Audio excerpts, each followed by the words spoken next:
All right, here we are for the league wrap up with Tropical Merfolk, and the deck felt really good actually.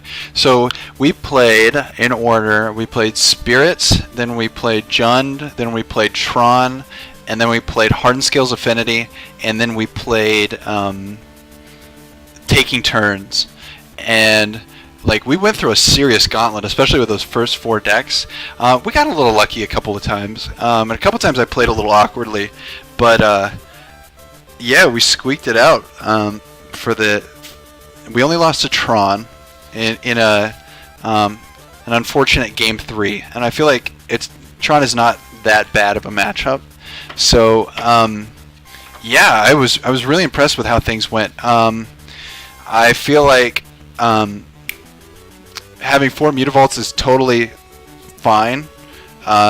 Again, like Merfolk Branchwalker, Silvergill Adept, and Spreading Seas all kind of are able to be cast off of Mutavault when you have one blue source or green source and a Mutavault, and then they will draw you into a colored source, a secondary one for some of the other spells.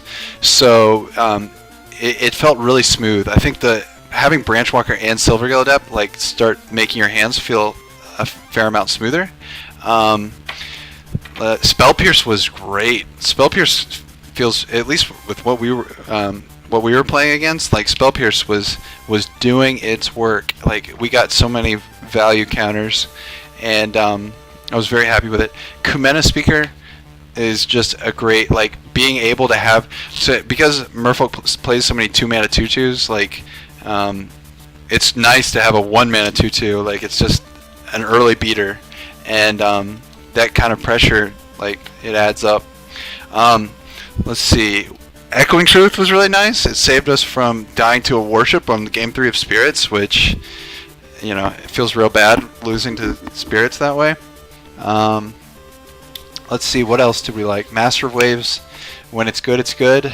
Tidebinder Mage was not, there weren't any exciting Tidebinder Mage plays, although it's still an alright card. Shaper Sanctuary came in, I think we only saw it one time, but when we did, it seemed alright. I think if you're playing in a world where Walking Ballista is a card, like Shaper Sanctuary is pretty damn good, because every time they ping you, you're going to draw a card, and you're going to bury them at a card advantage unless they start getting really out of hand with their Walking Ballista. Let's see, what else? Vapor Snag was alright. Phantasmal Image didn't really do anything, or wasn't very impressive, but it is nice to have the flexibility and a potentially another Lord.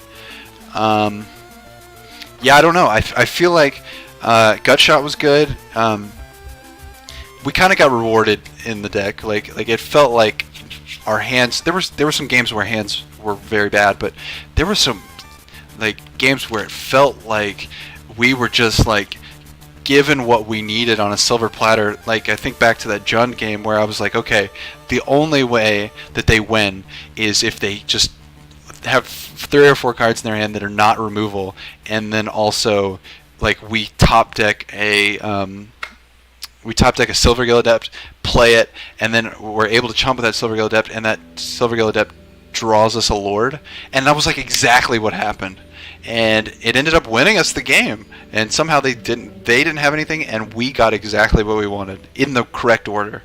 And so it felt like that a couple times. Like even with Tron, I know we didn't win the match with Tron, but we just had Spreading Seas at the right time, and like it just felt real good today. So yeah, I don't know. Maybe we can attribute that to like Branchwalker and Silvergill Adept smoothing out our draws, but I don't think that's it. I think we got pretty damn lucky.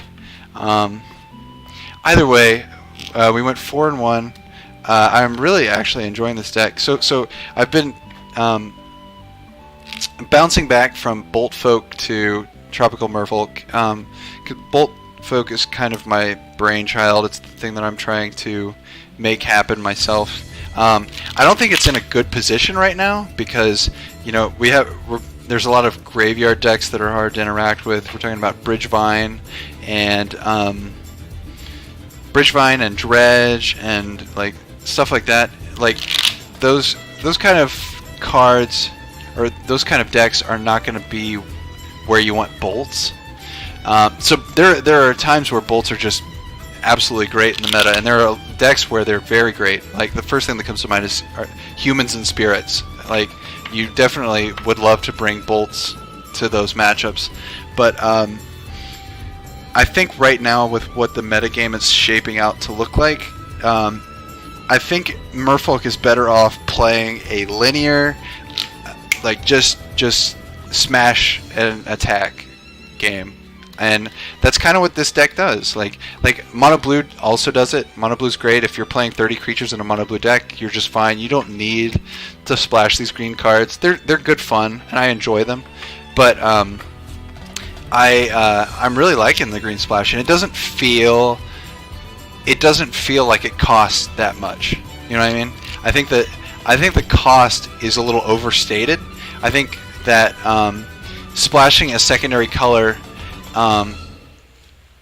is it's not free, but it doesn't cost that much in this deck, especially with Ether Vial helping out, and especially if the spells that you're splashing for are creatures that you can put into play off of Ether Vial.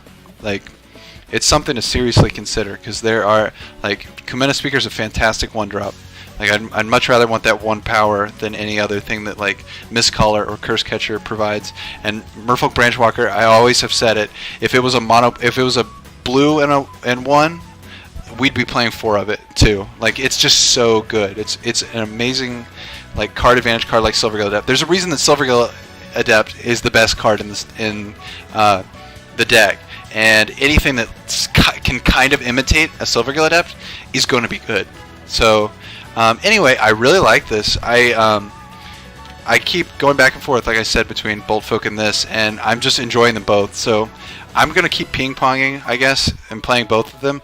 But I'm enjoying them both, and they're both putting up fair results for me in these leagues. So, yeah, we'll just keep jamming both of them and see how things go.